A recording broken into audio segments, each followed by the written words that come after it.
I want to talk to you about a CIA spy tip, something that I got from a CIA spy, and also how you can use that to really understand people. And we want to go through this in a way where it's really practically useful for you, because this is something which you probably know to some degree, but as you may know, in the CIA, a spy has to go out and risk their life trying to get information and secrets from other people. So they figured out a certain way to understand people and how to approach it. And I listened to a podcast by Impact Theory. It was a really, really great interview, and he brought up this one aspect that I want to share with you. And I thought it was really cool and very applicable to ways you can work on yourself as well, not just about trying to get secrets from people. So here we go. Here's the thing. Like I said, when you're a spy, you and a whole team of people, this is directly from like what he was explaining, you and a whole group of other people, you're going out, you're finding dangerous people who maybe they have weapons or maybe they have like nuclear codes or some secrets, and you want to get them to give you their secrets. But they obviously are not just going to want to give the CIA their secrets. So they have a way to go about it. Typically what they do is they make a whole team, they do a bunch of research, they figure out what's their personality type and all this kind of stuff. They want to figure out who this person is and what's going to work for them. What kind of person is appropriate to get close with them and get close enough to them that they're going to want to share their secrets. And what he said was, when they look at somebody, you probably are aware that if you just think about it, there's the you, which is maybe presented, the representative of you, which you put forward to other people, and there's like the real you, right? At least that's how I thought about it. I thought there was like kind of a 2-layer system. But apparently in the CIA, they look at it as 3 layers. And when I heard this, I thought, well, that's very interesting. So here's how they break it down. They give you the public personality that you put forward. That's like fully external. Like if you did an interview, you would be doing this. If you were a celebrity on a talk show, this would be your public persona. Or if you're at a party mingling with people, public persona, right? But then you've got your private persona. That's where your people who are a little bit more trusted, you bring them a little closer into that private persona, right? For some people, this is your family, your friends. Maybe you have like a tight-knit group at your work. You might let in a little bit more private, maybe depending on the work situation. But you probably have those people. And then you have your secret personality, your secret persona. That is like the deepest you. That is, so when you have strange, weird thoughts that you would never do anything on and you would never share with anybody, that's all secret personality stuff. You may like to sing in the shower, but you don't want anyone else to know, right? Secret personality. You may go online on the internet when you're by yourself and look up certain things that just you're interested in, but that's why we delete our internet browser history, right? Because you don't want people to know your secret, what you're into and stuff. So all that stuff, secret. And in the case of the CIA spy, he wants to know how these people really feel about XYZ and what are the codes for, like, where do you guys keep your secret missiles and how do you sell your guns? Who's doing all that? Like, you want to get into the in-group so that they share that with you. In our case, I don't see, you could, if you make a methodology on how to infiltrate into somebody's secret persona, that's a very deep trust, and they're not going to let hardly anybody in. Some people don't even let their spouses in. You know what I mean? Like some people, it's just them. So it's not an easy task. However, we're going to not use that as a way to manipulate information out of somebody. I want you to use it as a way to understand yourself and how to really understand the fact that you don't understand other people. Because here's what you should sort of think through. For yourself, when you're talking about your own secret personality, just ask yourself, how many people have I really shared? Now, I know quite a few people in India. I say this, my wife was very much had this, where the situation, and it would be this way probably if you had a really large family, the situation when she was growing up was that there was people around all the time. She didn't even really have a sense of like her own room, because her room also had storage. It wasn't like she decorated anything. So like her mom and dad could come in anytime and like get stuff out of the storage. It was very much, she was in the house together with other people, but there wasn't like a private space. So because of that, and various other situations with the way the dynamic of the family was, there's just people around all the time. So how much time do you have to just be in your own little world? How much time do you have to really develop that, to nurture it and figure out what you're into, what you like? Sometimes you just need a little space to figure these things out. So if you never get that, you may not develop it too much. And if you don't develop it too much, you may not even fully be in your own secret persona. You know what I mean? They're using the word secret. I don't even know if I fully like this. So let's just say it's your inner core, right? It's just the core of who you are. But think of that. You've got your inner core, and then the next layer, your private persona. Well, you may have people that you're closer to, and you bring them into your private persona. They know, oh, sometimes you're a little gassy. Oh, you like this about your food, just because they're spending time with you. But they still may not fully know you. And this happens, plenty of people, even around their own family, they don't feel like they can really be fully them. And this is also a classic reason why when you're a teenager, a lot of people mom and dad are so lame. My family, I don't want to deal with you people. I'm going to be in my own space, because they want to be how they want to be. And they're trying to figure that out. Like a caterpillar going into a cocoon to become the butterfly. They need their own space in order to break down the way that they were when they were younger and rebuild themselves in the way they want to be. So I'm saying this because who you are at your core, and then who you are in your private life and who you are in your public life, well, the private and public levels, these are just filtered through refined layers of your core. So it's like a sort of distorted reflection. And you can modify and alter what you show to other people at those various levels based on what your goal is or what your concern is, right? So maybe if you're afraid or embarrassed by something that you like, that might create a sense of shame, and then you don't want to show that, so you pretend like it's not there. You filter that out from your farther out levels, away from your core. You don't want to show people. Now we can look at whether or not that's even something you should do. Like I'm never a fan of people doing things out of shame, but I understand it because I've done it myself. I don't want people to feel shame, because that's kind of a imposed feeling, but it's still a motivating factor. It's still a reason people do things. So we're not going to deny that for sure. Now, there could be any number of reasons that you don't want to fully bear all of your inner core to everybody. But this is also the same process if you imagine somebody who comes out as, let's say they come out as being gay. All right, I have friends who are gay. So when they tell me what it was like, I'm always amazed at the stories that they have, because, people can think whatever they want, but at the end of the day, what it boils down to is there is something about the core of who they are.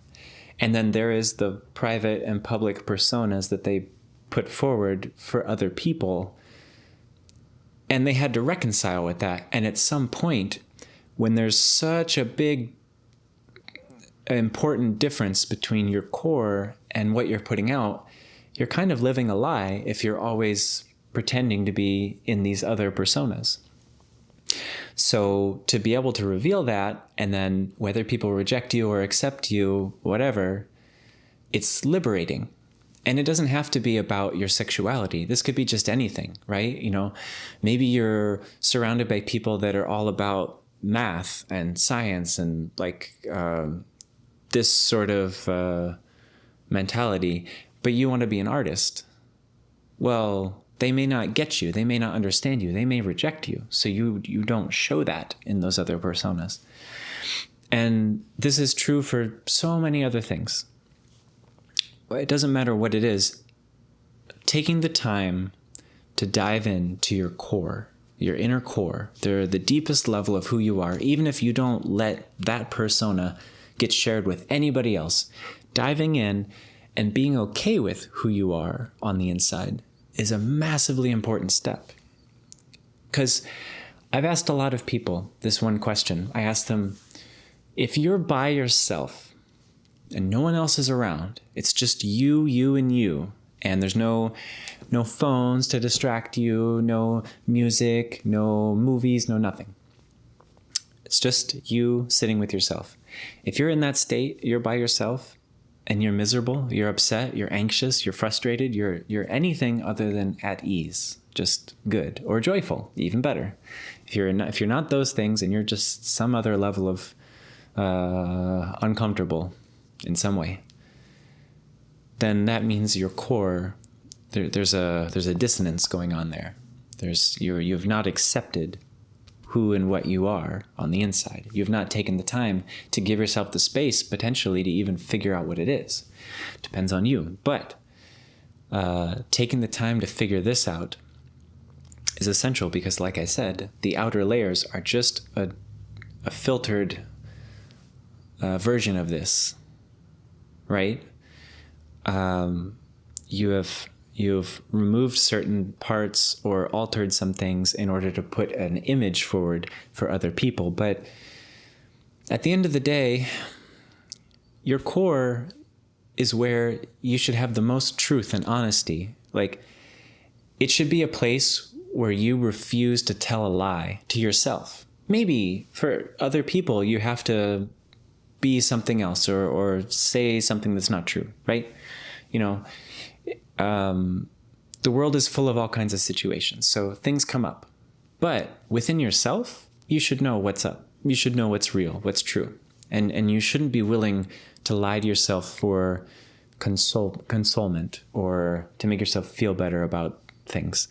It should just be, well, this is what it is. And at the same time, not only is it important to be almost ruthlessly honest with yourself, but at the same time, kind and compassionate, because you can do both. It doesn't have to be cruelly honest, like brutally honest. A lot of people say, but that's really just being cruel sometimes. You can do it with kindness. You can have a hard conversation with somebody else and do it kindly. Why can't you do the same thing with yourself? So you do that, and you hold that space with yourself. You respect yourself, because if you don't feel positive, or even like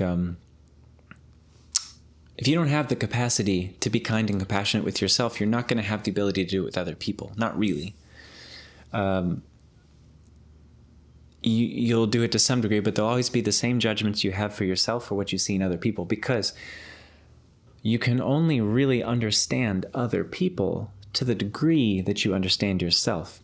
If you understand this core self, like really deeply, then you're able to see other people and understand their different layers and understand where, okay, this is just a layer. So when you meet somebody new, you immediately can understand this is their public persona they're putting up. This is the wall. Not that it needs to feel like a wall. It could be very welcoming, very warm, it feels very open even sometimes. But still, they're not showing you all the cards.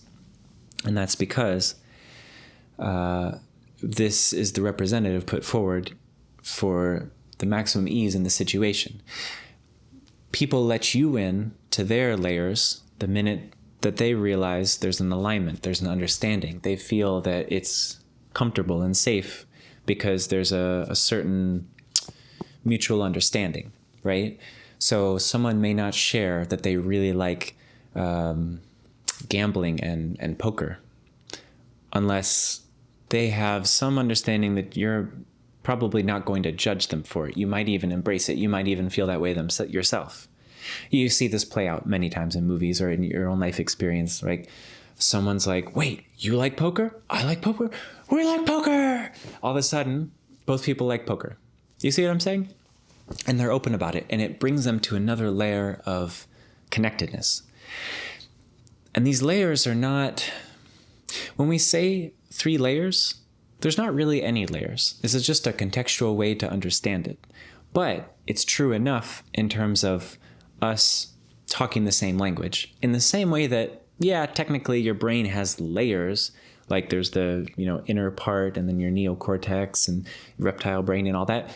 But it's still one brain. Like you can't just take off the neocortex. You destroy the whole thing. It's still connected. But think of it as a certain gradient. And I'm simplifying this. So, there's also the concept of many different masks that we wear in order to handle different situations. But to keep it simple, we can just think of these 3 layers.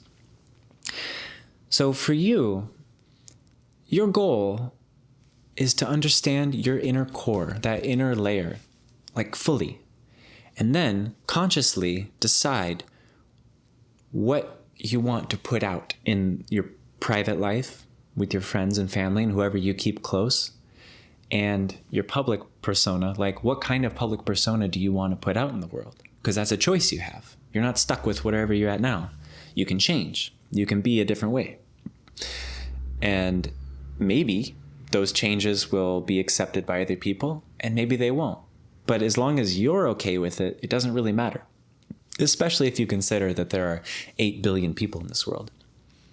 But, we all have different lives. Maybe in your life, you need to keep it a certain way because if I want to get this particular job, then I need to have this sort of reputation and image. Okay, fine. It's your choice. So you make that your public persona, and you only let people you are absolutely sure are not going to destroy that reputation into your inner layers. That's okay. You can still enjoy that fully. Just remember, the farther you keep people away from your core, the farther you keep them unaware of how you really are on the inside, the farther they are from understanding who you are. And to flip it, the less you understand yourself and the less understanding you are of other people, the less open you are to other people being different and having different opinions than you, the more at a distance they're going to keep you and the more isolated you're going to feel. And it also is going to increase the likelihood that we're going to live in a world where nobody really knows anybody because nobody feels comfortable being honest with each other. And if you want to fix that, the first step is you being honest with yourself and then being honest with other people. And sometimes that takes bravery. Sometimes that takes courage because it's afraid and someone might judge you. And hey, that might even just be their public persona needing to judge you when they don't actually feel that way. But because of the social situation, that's what they have to do. Possible. So in any situation like that, well, you can feel hurt. You can feel all about yourself. You can reinforce the insecurities you already have about your own guilt and shame and fear and all the other feelings that you might be feeling. Or you can realize that you don't actually know what that person really feels. You don't even know why they feel it. You just know that that's what they're showing you at this moment. And it's just a representation, just a persona, an outer layer bumping together. And that's all. So if you're having a bit of a crisis right now because you're realizing that everyone is just putting on a show, everyone is just a representation, a presentation, and you feel like, well, I've been genuine all the time. Well, first, have you? Because maybe you haven't. Maybe you just haven't actually dug in fully and fully understood who you are. Or maybe you have. Maybe you've lived very innocently, and that's okay. But this is the reality of the world. And if you really want to have other people around you let you into their deeper layers, you have to accept them the way they are. You have to embrace them just the way they are. See the best that you can in other people and nurture that so that that's what grows. Because if you only see the things that you don't like, and you only see the things you judge, and then you judge them, and then you treat them as such, that's all that's going to be reflected back. Because yes, there are those 3 layers, but there's also 1,000 different masks that we wear every day. Sometimes you have to be a mother, sometimes you have to be a teacher, sometimes you have to be this or that, and you wear a different mask for that, a different persona. So if we want to get to where we're actually connecting with each other, we have to understand that this is the drama that we all play, and we have to play our parts, and also know at our inner core what we really are, how we really feel about things, and maintain a certain integrity about that. You know what you're okay with, what you're not okay with, when it's time to pull the mask back a little bit and say, hey, I see you, and it's okay. Or, hey, knock it off. That's not okay. Let's keep playing the game and don't mess around with, don't be hurting other people. Don't be like, whatever your lines are, So anyway, I hope this helped. I found it fascinating, and it was from an interview on impact theory, which I will post in the link below because it is on YouTube as well as other podcast places. But super, super helpful. Very interesting. And it's a great podcast if you want to check it out. So that's all. And you have a great day, and I will see you in the next one.